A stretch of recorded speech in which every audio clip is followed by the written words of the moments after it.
자녀 특혜 논란에 휩싸인 정호영 보건복지부 장관 후보자가 한 건의 불법도 부당도 없었다고 의혹을 거듭 일축했습니다.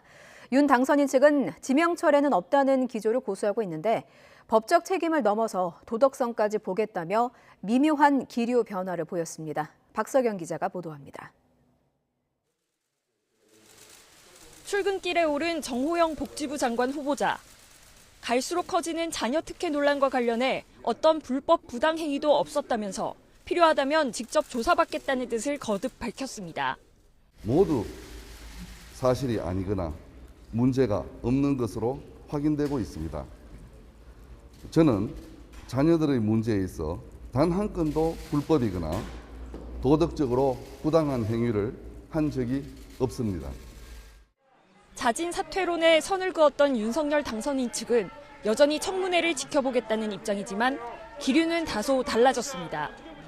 부정의 팩트가 있어야 하지 않느냐던 기존 당선인 입장이 단순히 불법이 없다는 의미가 아니라 법적 책임을 넘어 도덕성까지 보겠다는 뜻이라고 부연한 겁니다.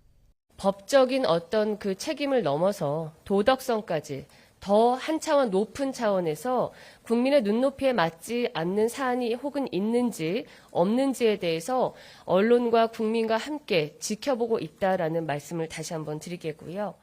의혹이 사실로 확인된 건 없다면서도 인사검증 시스템이 완전하다고 자평하지는 않겠다며 자세를 낮췄습니다. 이어 윤 당선인과 정 후보자가 40년직이라는 건 잘못 알려진 사실이고 각자 학창 시절을 보낸 뒤 전문 분야에서 바쁘게 활동했다며 신분설에도 거리를 뒀습니다. 국민의힘 일각에서는 억울하더라도 정 후보자가 거취를 결단해야 한다는 목소리가 계속 나오고 있습니다. 이해충돌의 의혹이 불러일으킨다는 것만으로도 적절하지 않다고 판단합니다. 빨리 정호영 장관 후보자께서 직접 결단해 주셨으면 좋겠습니다. 민주당에서는 정 후보자의 자녀 특혜 논란을 아빠 찬스라고 명명하고 더욱 공세 수위를 높였습니다. 자녀 병역 판정 변경과 관련해선 자료 제출 협조를 촉구했는데 특히 병사용 진단서에 적힌 진단명이 병원 진료 기록과 다르다고 주장했습니다. 병사용 진단서에서는 척추 협착으로 진단명이 둔갑합니다.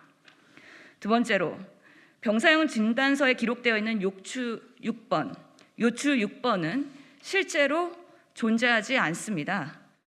의혹이 불어나면서 정 후보자를 둘러싼 여론이 갈수록 싸늘해지는 가운데 새 정부 출범 동력이 시험대에 올랐다는 분석도 나옵니다. YTN 박석영입니다.